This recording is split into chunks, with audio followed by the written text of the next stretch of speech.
The thing about the MAGA movement is they're the worst winners in human history. I mean, you're like a world-class athlete. Have you ever seen anyone win and act like such a jerk as the MAGA people? I mean, I've seen it, but they're not my friends, right? They're not my people.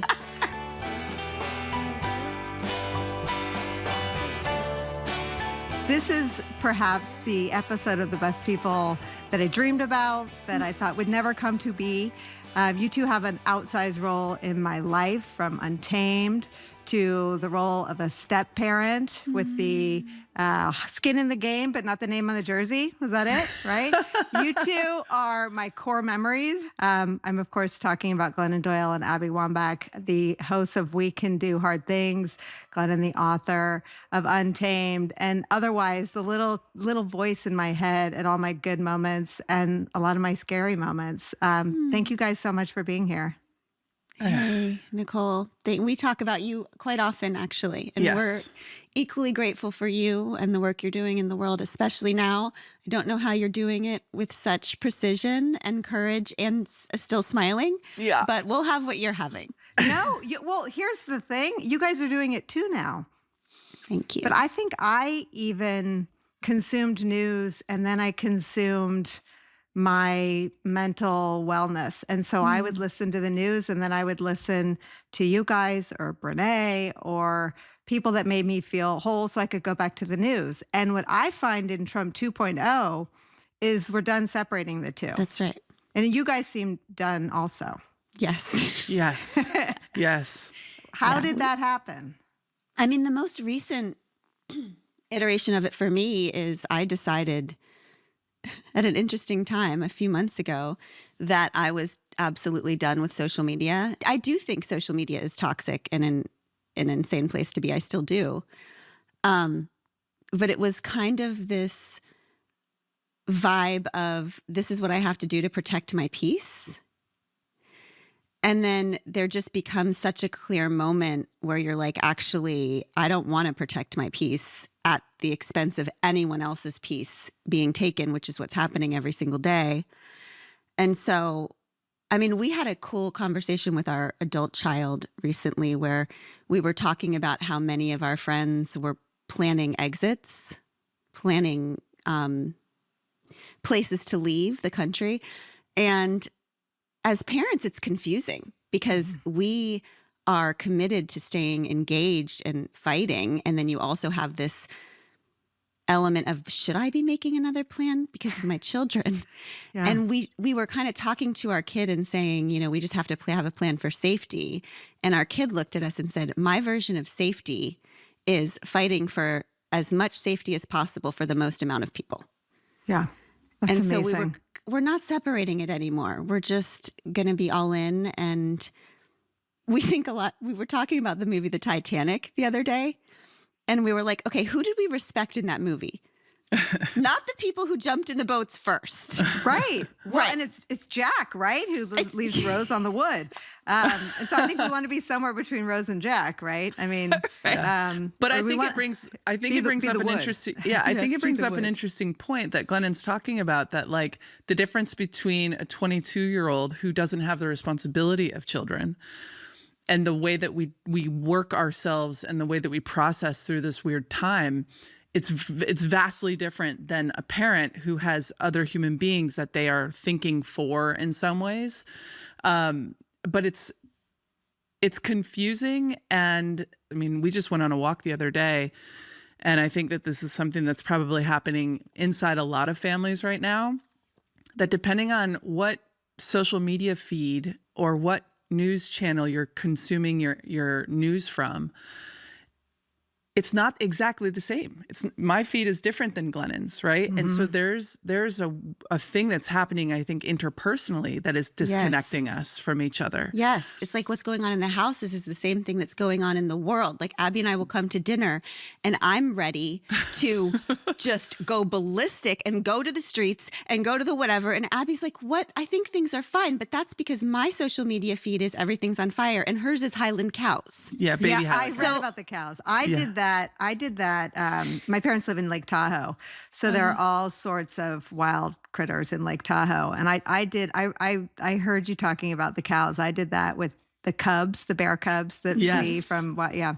Yes. I feel all of that. I mean, I left Twitter, so I didn't leave all social media, but I Same. quit X on election day, and the right mocked me. Oh, Snowflake can't handle it, and for once they're right. Like I couldn't handle the bullshit on X, and I didn't want it. The thing about the MAGA movement is they're the worst winners in human history. I mean, you're like a world-class athlete. Have you ever seen anyone win and act like such a jerk as the MAGA people? I mean, I've seen it, but they're not my friends, right? They're not my people. Yeah, I mean, the lack of humility in the winning of the election and where we're at right now is astounding. And it's giving me the big old ick is what I would say. But I mean, Jane Fonda has talked about this, how her way of coping with her own anxiety was activism, that it was as much about how she was going to feel her way through her anxiety about it as it was about aiding her causes. And I feel like you guys are walking that journey now. Yeah. Yeah, I think that's, to us, always the answer. And by the way, we go through cycles. I mean, when this all first happened, we really noticed at some point that we were reacting in very different ways because everyone decides whether they're going to be in fight, flight, or flee, right? Yeah. Or fawn, which Or freeze too. Fox News women are in fawn. But it's an interesting, I felt so, I mean, in all of my years of activism, and I've never felt so frozen. I was confused. I also was confused because I had this brain fog and this rage and this inability to focus. It was very strange. It was like being in soup or something for a while, for a couple months there. And I always would laugh with Abby every morning and say, okay, well, I'm living at the intersection of fascism and menopause, so I never know which one it is. I'm right there. I'm like, there has to be like a whole line of something for us, right? Someone that would design my feed and my supplements. I would take it. I would pay a fortune. Maybe we should think of that next, for the fascism, for the menopause brain on fascism, or the fascism brain in menopause. It's a toxic brew. I think though, what I love so much about how you've talked about this is you talk about moving your body. I'm a little bit of a homebody. I talked to Rachel Maddow for one of these podcast episodes, and I said to her, "You're the only friend I have that liked COVID lockdowns because you liked being, at home with your people." But I don't always feel pulled into the streets. I don't always feel like moving myself into a moment, but I feel better diving into the news and getting up for 2 hours, and it's an honor to cover it. I mean, it's not that it's the easiest it's ever been, but it feels, I get more out of it than I think I've ever gotten out of it. Holding up a mirror feels like a precious privilege. And the way you talked about moving your body into the street, I had the same, it seemed like the experience was really filling you guys up. Yeah, we had this moment where we were just out on the road just a few months ago launching our book. And there was a person who asked me, she opened up the book and she said, okay, I love this chapter. How do I make peace with my body? And she said, so many of us are, especially women, have a hard time feeling comfortable in our own skin. And she knew that I had struggled with eating disorders my whole life. And she said, so how do we make peace with our body? And I actually didn't answer her because I had this moment of understanding, which is, you can look at that question two different ways. Like, how do I make peace with my body in this little container? And my eating disorder, and which I'm not mocking. I've spiraled around this my whole life and will forever. But the other way is, how do I go out into the world and actually make peace with my body? Yeah. And I can't stop thinking about the two different ways. We have been sold for so long that wellness is like this individual perfectionist project that we can stay in our house and red light our way to. And I think what we're all figuring out, some of us later than others, maybe white women a little bit later than others, is this is a collective liberation moment. Like we cannot cold plunge our way to peace and freedom. Like we have got to get our asses out and surrender to this like collective energy that is boundaryless and scarier because we have no control over it. Mm-hmm. That's what I'm experiencing right now. It's a very different energy. It's more of like a throwing myself out there and surrendering to whatever happens next, as opposed to staying in my house. Yeah, there's a way that like all of us are feeling, and it's on purpose. Like the way that we're feeling is a plan of attack by the GOP, right? Like this is what they want us to feel, is scared and afraid that we actually don't know what to do. We don't know how to change it. So what makes us, you know, all of our knee-jerk reaction is to stay home, keep our people safe. But the truth is like when I go out into the streets and I protest, when I go to a women's sporting event, I actually am around other people who are also experiencing this moment and want to try to do something about it. It's like the only place I actually feel hopeful is in the streets. But I mean, I studied authoritarianism on maternity leave, said no one As that I you did do. that, as one does. And their cheapest, most reliable tool is our despair. Yes. I mean, what they're doing now is expensive. Handcuffing Senator Padilla costs them something. Not all of their people love that. Some of their people get off on that. But our despair is their most reliable, their most easily deployed. It's part of why I left X, because it was just peddling in things. That feeling that people feel on the pro-democracy side under that umbrella is their cheapest way of defeating us. Yeah. Yep. I think one of the most important things to actually leaving our house and getting into these spaces is that as fascism rises, propaganda rises, truth is suppressed, we cannot trust anymore. We cannot stay home, watch TV, and think we know anything. I think all the time about that Jonathan Foster quote, like when one side says it's raining and the other side says it's dry, it's not your job to quote both. It's your job to look out the fucking window. Yes. And in the midst of rising fascism, we don't get to stay home and judge our everything by the TV. When we take our bodies there, we see how many people, we are not alone. The despair goes away because what they want us to think is that we are alone and we are the only people who are against this. But when we get out there, it gives us the courage that collective kind of movement does. Embodied experiences are going to be more important than ever, I think. What does it say about our country that people didn't believe the warnings, or that they liked Trump so much they voted for him anyway? I don't know the answer to that anymore. I feel very humbled by this entire experience. And what I think is that I have to believe that if anyone is seeing and hearing what I am seeing and hearing constantly, that they wouldn't be making the decisions that they're making. So what I have to believe is that we are playing two different board games. We have different information. We have different voices. We have different. That's what I think scares me the most, is that they must have not heard the warnings that we did. They must be seeing this through a completely different lens than we are. Otherwise, we would be at the same conclusions. So I don't have an answer to that, but that's what I feel is happening.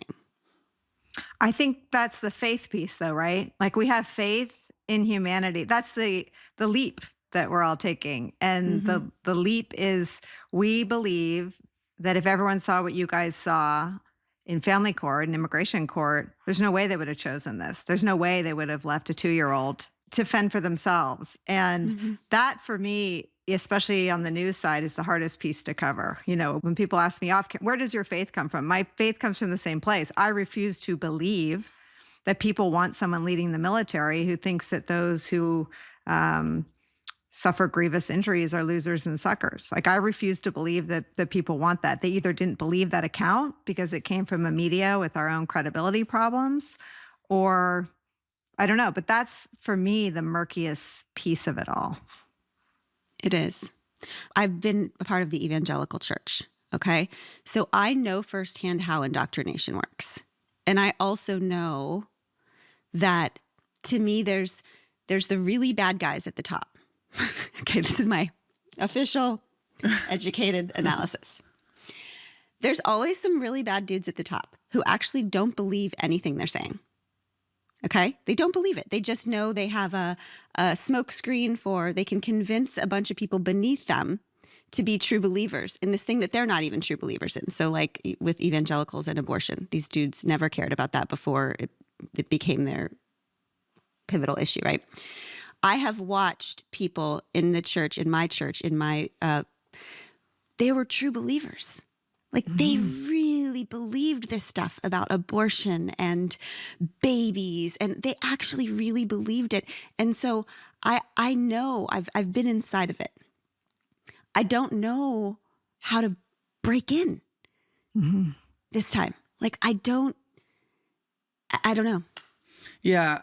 I think about it from a team perspective because I have so much experience being in a community of a team, right? And being a person who represented this country, and I've considered myself very patriotic in many ways. And yet my relationship with my country is very complicated because of all the things that go on inside of our administration, the things that we're seeing. But I do believe that one of the things that Trump and the administration are geniuses at is getting people to believe that they are part of this community, right? Like this community piece allows people to not pay attention to every little thing, right? They're stoking them in a way that keeps them believing that they are a part of something that is good, even if there are some consequences that are happening in order to get to this. Like it's like the ends justifies the means in some way. And when you're developing team camaraderie and team culture, it's actually a very smart way to do it, is to say, we will take care of you. Just stick with us, right? And I think that, you're seeing some folks going, wait a second, I didn't sign up for all of this. And that's laughable to me because he wasn't hiding the playbook. They just didn't believe that. I think part of them probably felt like, oh, the playbook is just like, that's just never going to happen, right? Like that's too far down. Like that's not ever going to happen. Let's just get him in office. He's a good businessman. And I also think that there's probably a sector of people that were like, yeah, we want all of this stuff to happen. Like I think it's a smaller version, but I do think some of the folks that voted for him are probably questioning their vote and also embarrassed to go back on it, because it's like once you get entrenched into that community, it's like if you get out, where do I go? Like it's almost as if there is no place for folks who want to actually jump ship to land because they can't see themselves in all of our world. If you reverse engineer it to how do we get out of it, we have to answer every question you just asked. What do they belong to instead? How do they save face? How does their vote and support for Trump live alongside their decision to maybe off-ramp at a point that doesn't feel like America anymore? And I think that what you guys are doing right now with We Can Do Hard Things is how you change the country. I mean, I think bringing all the people in your world along this journey of what's happening in the country and asking those questions, because I think 90% of Trumpism is the vibes. It's the feel. Like they think he's hilarious. And you ask a MAGA voter how they feel about the person in their community who's been there 40 years being deported, and they don't believe that that person will be targeted. They will tell you with a straight face, no, he's only going after the criminals. And again, back to believe what no, he's not. Open your eyes. And it's, as you guys pointed out, I love your conversation about what you saw at the protests and what's happening in immigration court. They are doing family separation now. And it was so bad in the first term, and it's happening again. Yeah. And we were very involved in that in Family Separation 1.0. And we are working with a network of organizations all over the country who are standing with these kids. These kids are alone for many different reasons. Some of them, their parents were what I view as made the impossibly brave decision to put the only hope they could see for their children's future above their own desire to be able to do life with their children. Like I would hope to God that I would have that sort of selflessness and courage. Some of them came to this, cross the border with their babies, desperate for anything that looked like hope, and then were separated there. Some of them are now alone because of these ICE raids all over the country. We see all these adults being taken. The follow-up question is, where the hell are the children? So the answer to that is that the children are in these things called, quote, detainment centers all over the country in almost every state. They're in the basement of hospitals. They're in the basement of churches. They're in basements. There's always been, developed under the Bush administration, a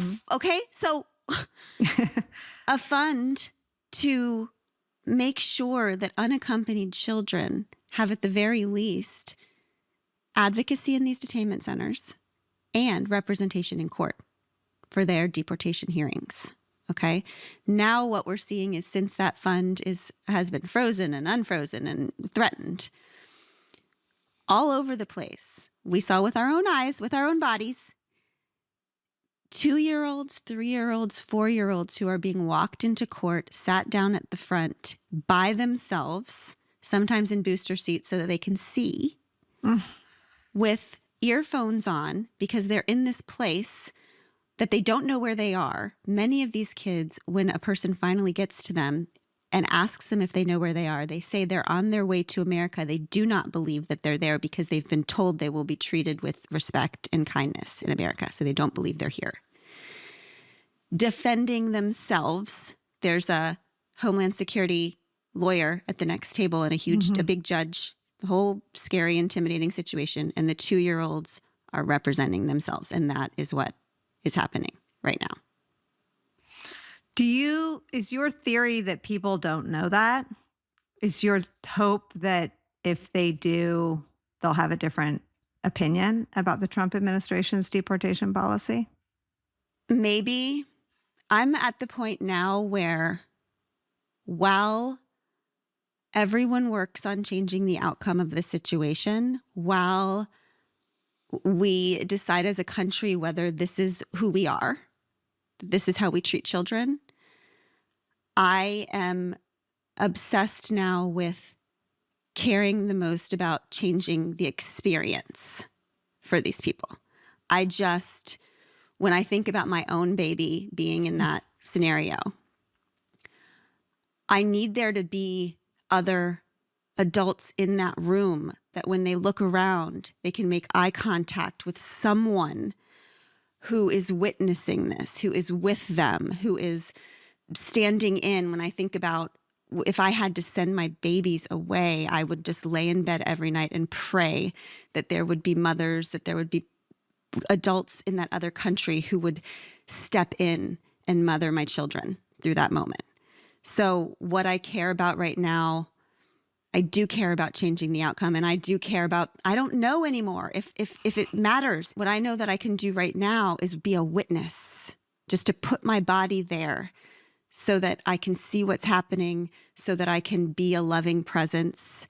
Our friend Lillian Aponte Miranda, who runs the Florence Project in Arizona, always says, we don't know if we can change the outcome. We cannot tell you that these kids are not going to go through hell, but we can make sure they're not going to go through hell alone. I don't know. I think that we have to have some bottom lines, right? And this makes me so emotional because we sat in that room and there was a 16-year-old little girl who was pleading with the judge, "Where's my mom? Where is my mother? Take me to my mother." They have no idea. This is not their fault. And the bottom line, if the bottom line can't be children for you, I'm not really sure there is one for you. That's right. My colleague Jacob Sobroff did a doc on Separated, and the book and the doc felt anthropological during the campaign, right? It came out during the campaign and you thought, wow, thank God someone chronicled this horrible chapter in America's history, like the internment camps or like any stain on our country. And the fact that we're doing it again faster, more aggressively, and on a larger scale feels unbearable. And I wonder how it felt to be in that courthouse. We were sitting, there was a little 4-year-old girl sitting right next to me, her knee was against mine. and she was playing with this little pen with a flower on it. And I was stunned by how in it we were. I was also the woman who was doing the translating, who was sitting beside the judge. She was translating for these babies. She had to translate the very harsh things that the judge was saying to these children. And she kept leaving the courtroom, and I felt very annoyed with her. I felt very annoyed. Were you annoyed? Yeah, because the proceedings had to stop until she came back. Yeah. And I was like, God, did you have something more important to do? I just was it turned out she kept leaving because she was bawling. She had to look at these children and say these things, and she could barely take it. And so she kept leaving. And then the judge was being so harsh and so cold. But there was something that I could see in him. We were all so completely separated from our humanity in this wild paradigm that was not allowing any of us to be human. So the woman who was translating was handling that by leaving and crying. The man who was judging was handling that by just steeling himself against these children's humanity. What I noticed was that we were all stuck in this absurd, dehumanizing moment in which each of us had different defense mechanisms up to handle the horror. So it felt like a microcosm of everything that's going on in the whole world, that we all have a different defense mechanism against this.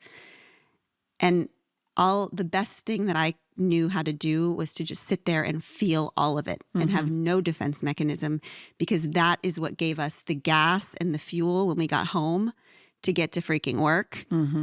Surrender to the actual reality of the brutality of it. We are in the middle of amazing dehumanization. So staying human and feeling it all and witnessing it all feels like the only antidote right now. Yeah. It took all of me in my body to not get up and yell and scream and say, what are we doing? Look at what is happening. This is ridiculous. Like I really wanted to pull my hair out. And also I wanted to cry, but I couldn't. I didn't want to cry and make these kids feel even more scared. Yeah. It was horrific.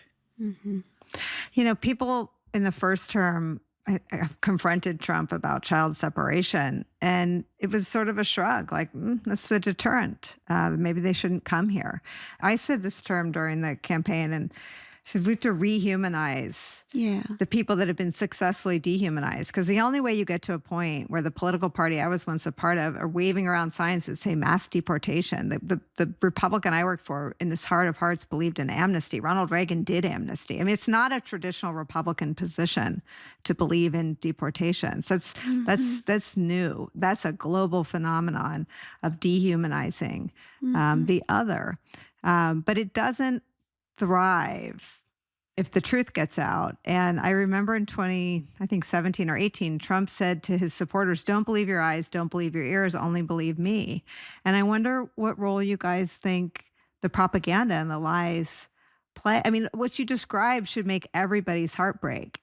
And it's a really important note for us about just going in and telling one story about one day in one courthouse with one judge and one court reporter and one group of kids might be the most impactful thing you can do. I think so. I mean, this has to be done with great care, but whatever you can get your body to go see, as someone who got myself out of evangelical Christianity, which is only based on do not believe what you see, hear, feel. Like that is the entire vibe. Do not lean on your understanding. Your heart is wicked. God works in mysterious ways. Do not trust yourself. Trust me. That is how strong men, in whether it's with a religious thing, political thing, that is how it works. And that's how propaganda sets in. Getting your body to these places is the way to propaganda won't work anymore when you see it. Because at the end of the day, we are all human.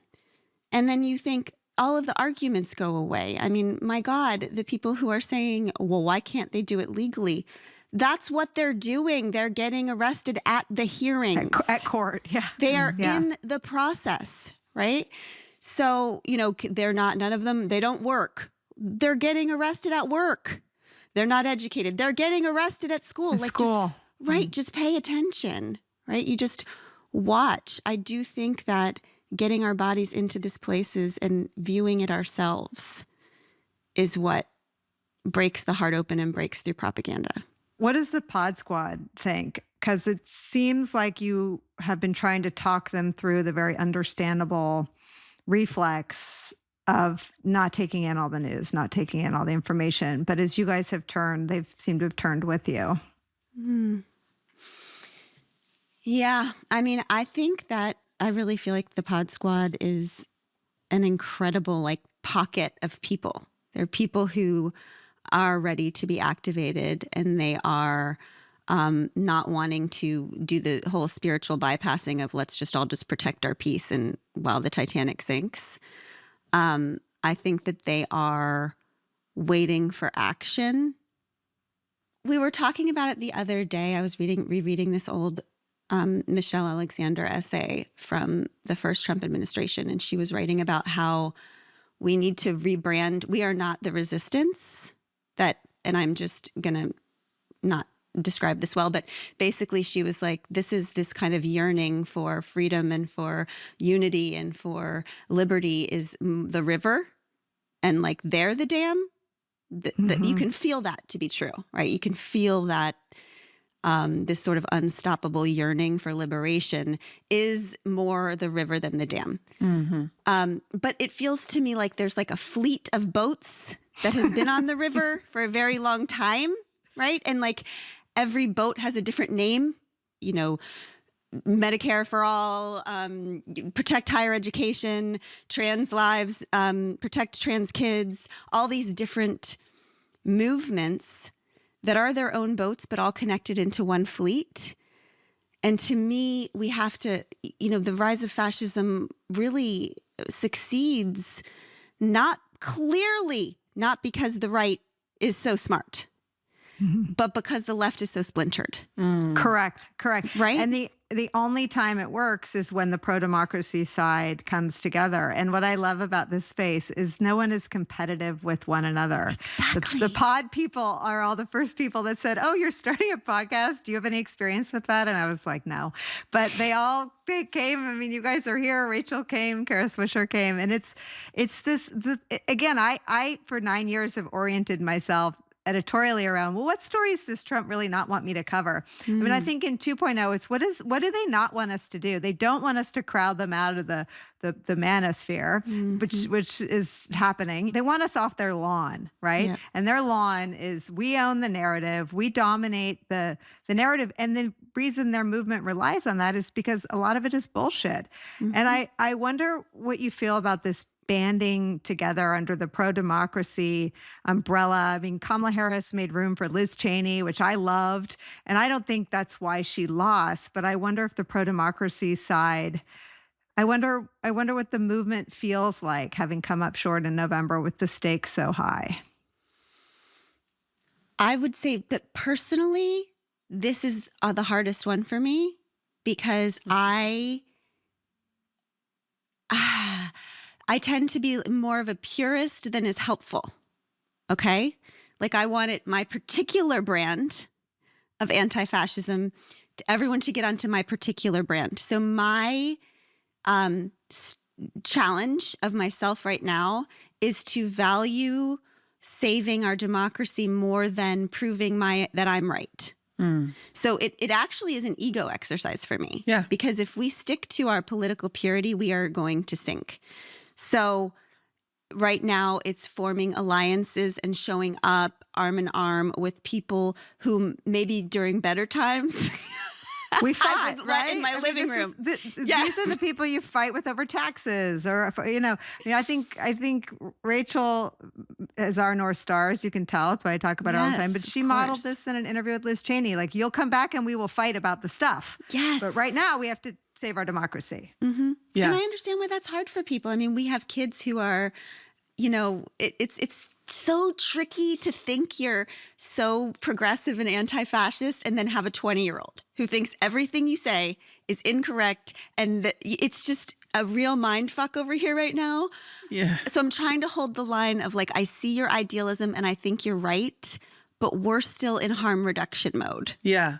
I think about it a lot in terms of how leadership and captaincy of our women's national team worked, right? And for the generations and the reason why our women's national team has found so much success, and I don't mean to diminish that, I don't mean to compare sport and fascism. It's We'll But take I- whatever we can get. But I babe. think it's an important thing to think about and for your listeners to consider.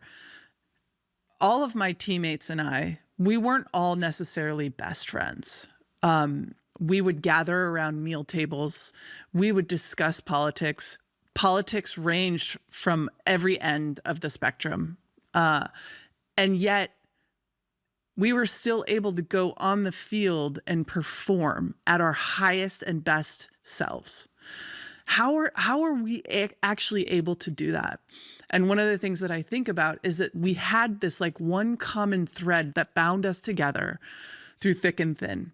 And it was that we were here sacrificing our personal lives, sacrificing our bodies, putting ourselves at risk to win as a byproduct of representing this thing that was greater than us. And I think that we have lost sight in the democratic, pro-democracy world. I think we have lost sight of, because everybody wants to just be the most right. And unfortunately, when you are in a team and you're trying to win, you all have to be a little bit less right in order to actually win. And I think that if we could kind of come to the tables, right, and get into one of your boats, but don't scream at another boat in your fleet going, you're doing it wrong.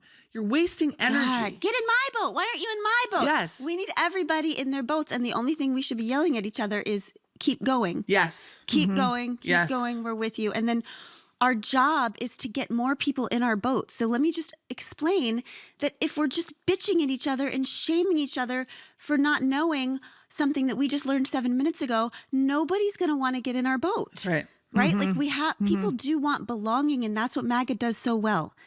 I've seen over and Yes. over again in like cult vibes that people have two human needs, and one is belonging and the other is individuality and free thinking and integrity. And people will give up their integrity and free thinking and individuality over and over again to get belonging.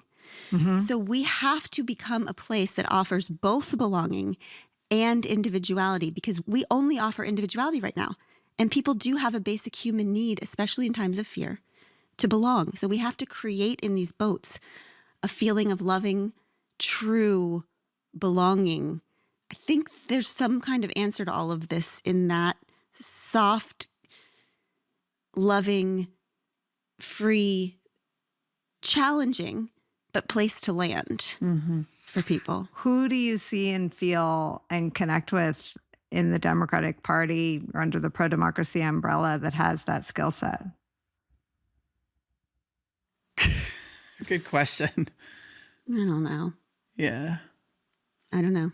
I mean, I'm listening to and watching AOC and Bernie. Like I don't know. Would either of you ever run for office? No, but I actually was thinking that I when you asked that question, I was like, I would go and follow Rachel Maddow anywhere. I mean, right the now, best. what she's talking about in terms of, we knew what Trump was going to do, and I guess the only question is up to us, is like whether we're going to let him do it or not. Right. That's it, right? And I think that like when I watch her, when I watch you, people who are in the know, who are still awake, who are still fighting, I would never run for office. We have to get shit done. Yeah. Yeah. But that's the best, it's like being working parents, right? What is it like parenting in this moment? Oof. It's like, how? I sit with Abby What? all the time and I think, okay, you know how you take somebody to a party? Okay, you're like, you have a friend and you take them to a party. And then you get there and you're like, this party is the most toxic environment I've ever been in. And you feel responsible for their experience at the party. I feel like I am so glad that I had children before I thought it through. I just had another one. Be careful. No, you're safe. It's too late. It's too late. No, because I have all those thoughts. I think one of the things that scares me is that we taught our children to be very brave and very on the streets and very outspoken under different rules. In a That's democracy. In a democracy. So I think, if I was being super honest, in my body, that's what I can't figure out yet. Like, I don't know how to say, I know I taught you to do all of these things, but that was when we had due process. That was when there was a system to protect you. I feel like I taught them under false pretenses how to be, and now they're out there being that. And I'm constantly saying to them, just so you know, go ahead and do it. I can't protect you afterwards. I have no idea what's going to happen.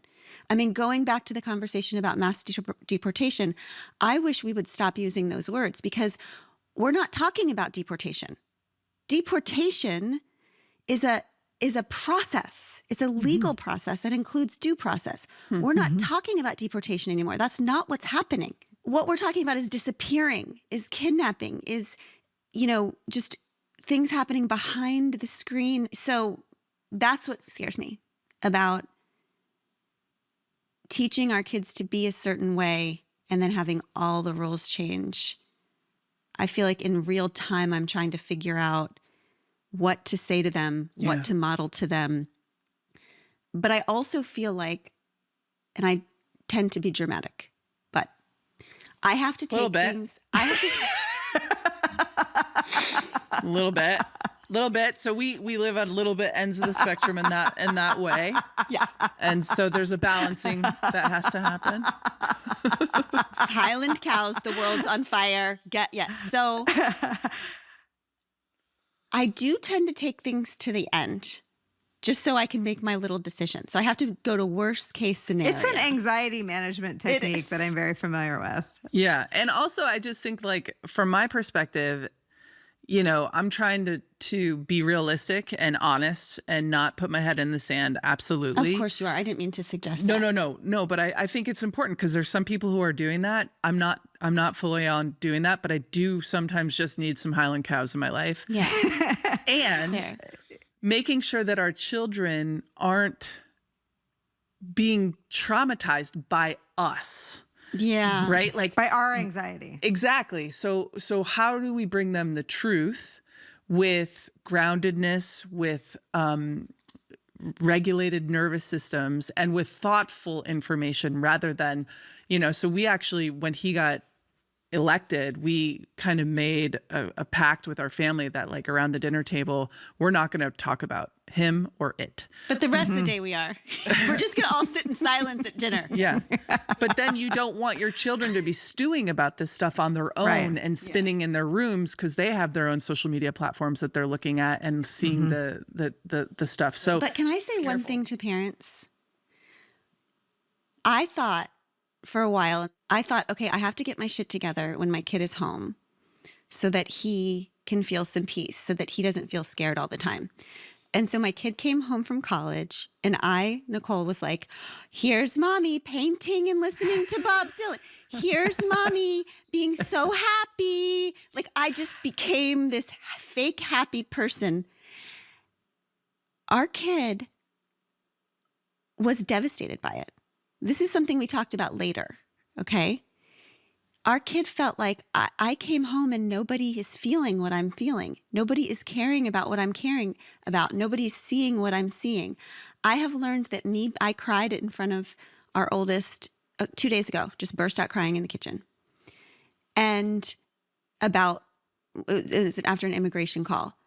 And it was this beautiful moment where he could see that I was feeling what he was feeling, where he didn't feel alone. We hugged and then got back to work. So I don't think we can hide. It's kind of a gaslighting. Totally. I was thinking the same word. Yeah. The happy thing is, this is why I think everybody loves you guys. Like, it's somewhere between, right? Like, I do what you're talking about, Abby, when I say, well, it hasn't happened today. Yeah. So today I'm just going to go to the store and I'm going to make dinner, and then I'm going to take Izzy to the swings because it's light until like 11 o'clock. And if you have a small person that doesn't go to sleep and it's light out, you're just like, your day goes on and on. Yes, it does. Oh God. But when I'm feeling it and I lie about it or leave, it feels gaslighty to my 13-year-old. And so it's like it's finding the spaces all along the continuum, but not ignoring either end. So there is sort of a piece as a parent of like letting them have their lives, but not acting detached from what they know we care about. They know we Exactly. care, and they know we're Yep. super feelers, and they know that we don't, we feel what's happening in our communities. Mm-hmm. Yep. Yeah, and there's a vibe of not knowing what to say. I can't answer my kids' questions about what's going to happen. What are they going to do? What's going to happen? I'm officially willing to admit that I am powerless against the news cycle. So my life has become unmanageable. I'm turning it over. But I can always tell them, I don't know what's going to happen next. I don't know Yeah. what they're going to do, but I can tell you what we're going to keep doing.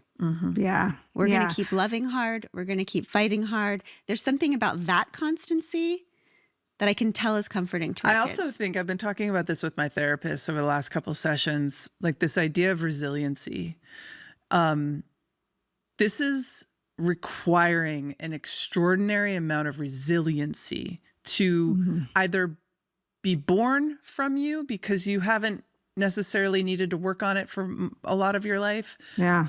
and or cultivated and curated and worked on and as a tool, right? Yeah. Because the onslaught of information, the onslaught of things that are happening on a daily basis, and the belief that we are going to figure out somehow, some way, not that somebody else is going to do it, but the belief that I am going to do my part in some way, shape, or form that's going to have a positive outcome.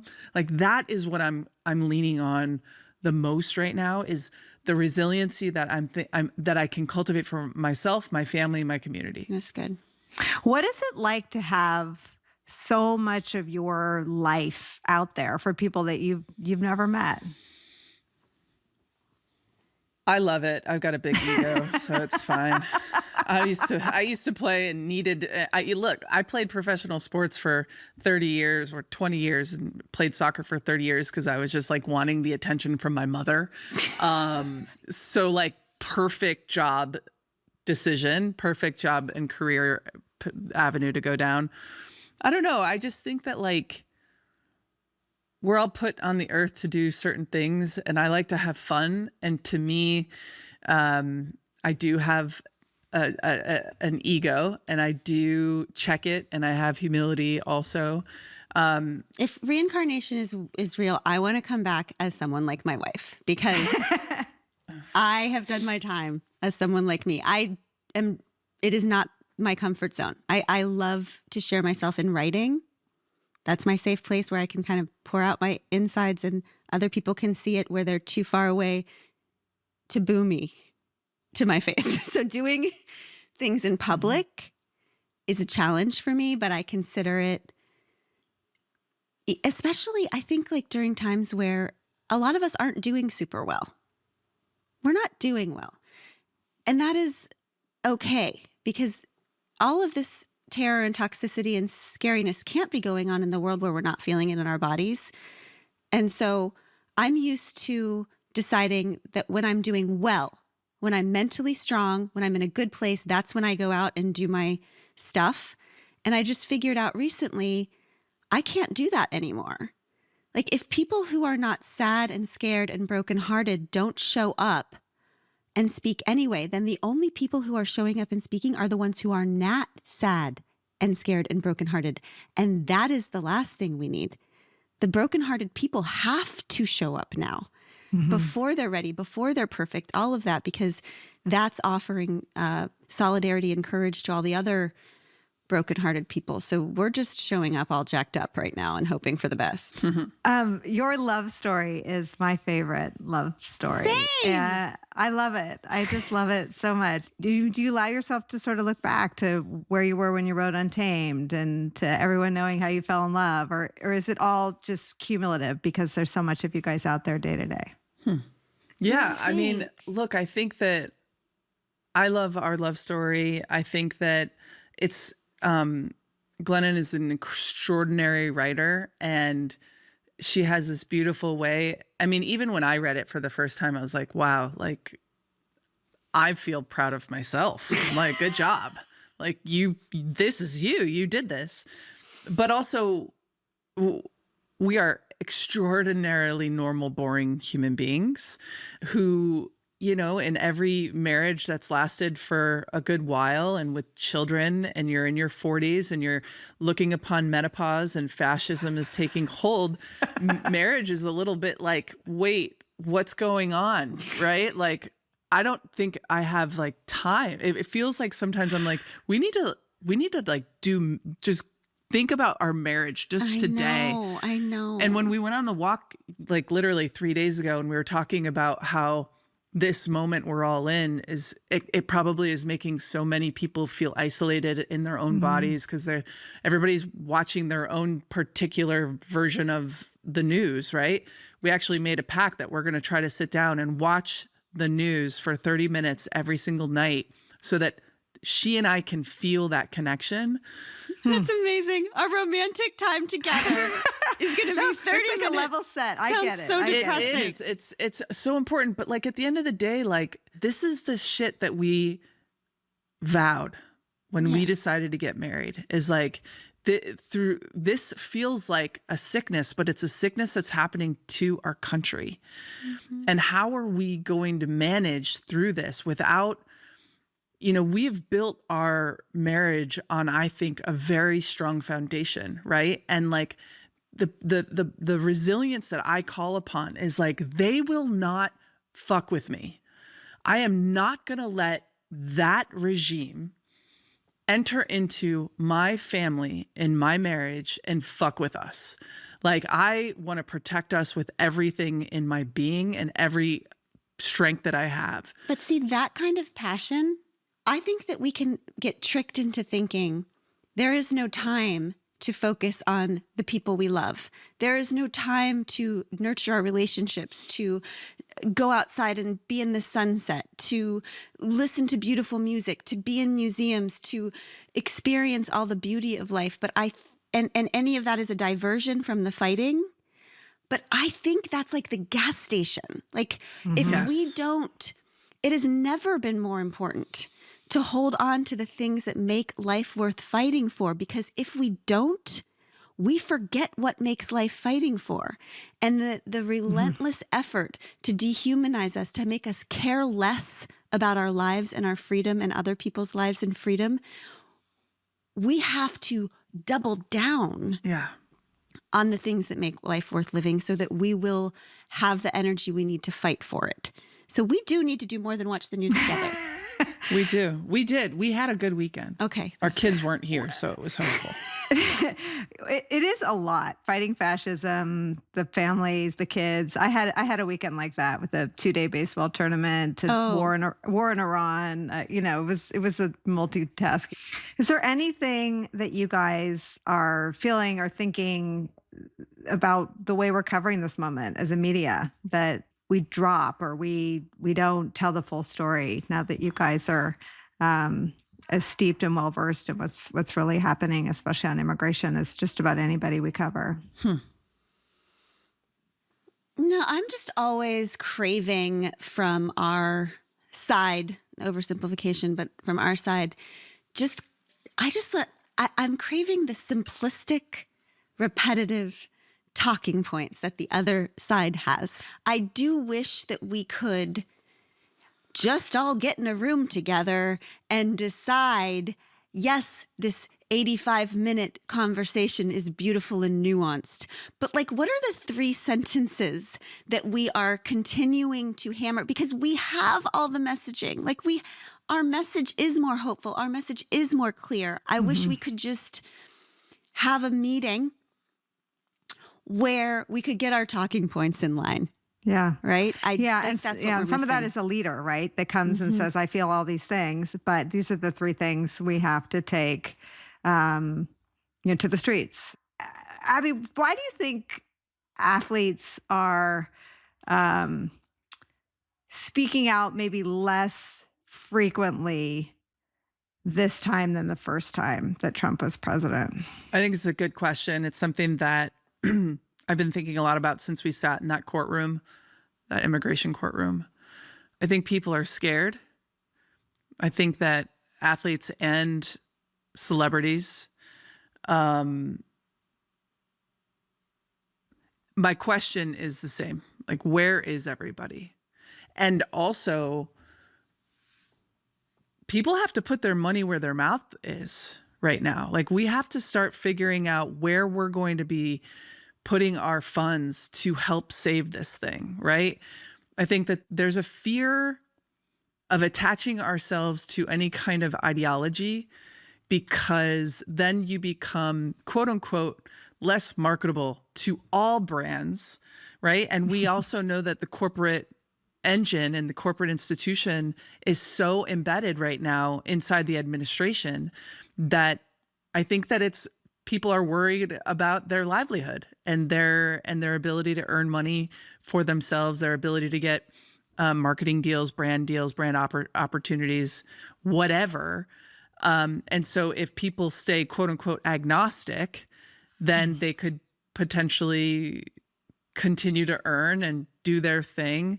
Who was it that said, like, shut up and play? Laura Ingraham said, shut up and dribble. Dribble, yeah. Right. Like, I think that there was like a reverberation, an echo that went out into the athletic world and celebrity world around that I am not attaching myself to that at all. I think that we have to keep speaking out. I have to keep speaking out for what we believe and what we think is true and right. And no judgment to people who are building whatever you decide but there is a magic for people who have enough.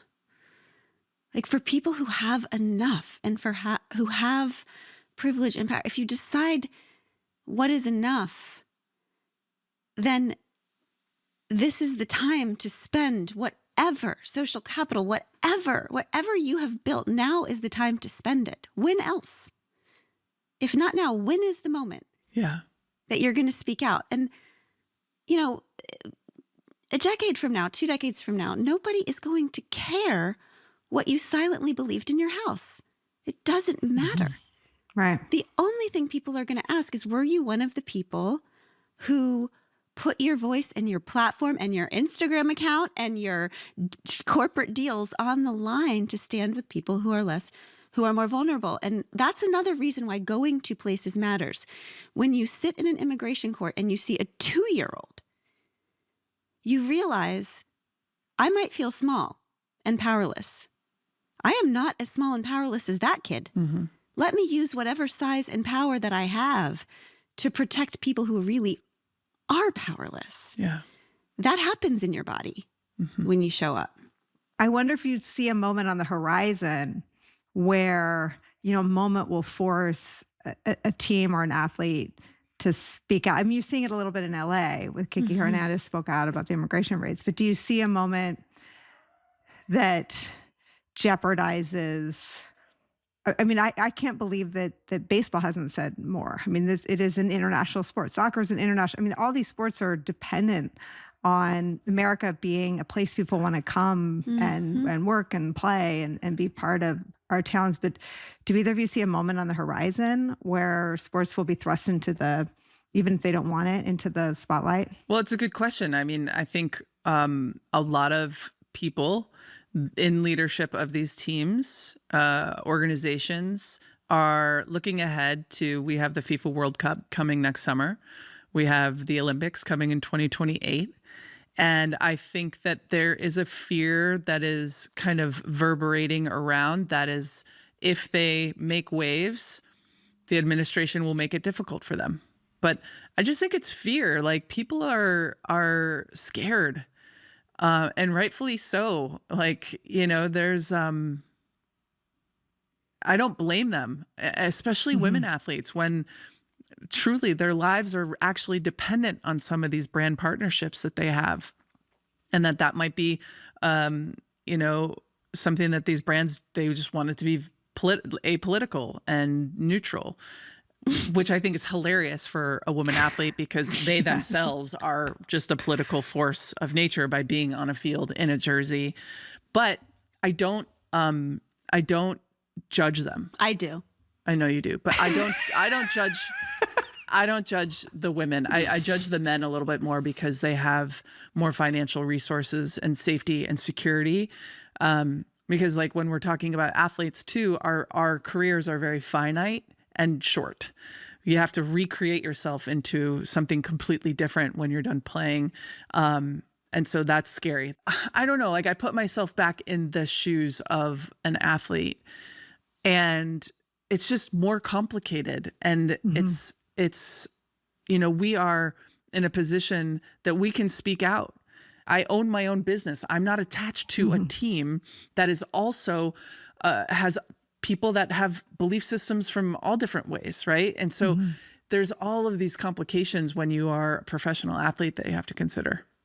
You've been so generous with your time. It's such a privilege to talk to you. Thank you so much. Thank you for your work, Nicole. We are in your corner. We are with you. We are grateful for what you're doing. We will all continue to hold the line together. And thank you so much. And we love this podcast. Yes, we do. I honestly, I'm so glad that you started this thing, because it is important to see other people that are doing good work in the world, that are on the charts, that are crushing it. So just keep doing you. Thank you so much for doing it with me. Thank you. We love you. Thank you, Nicole. Thank you, guys.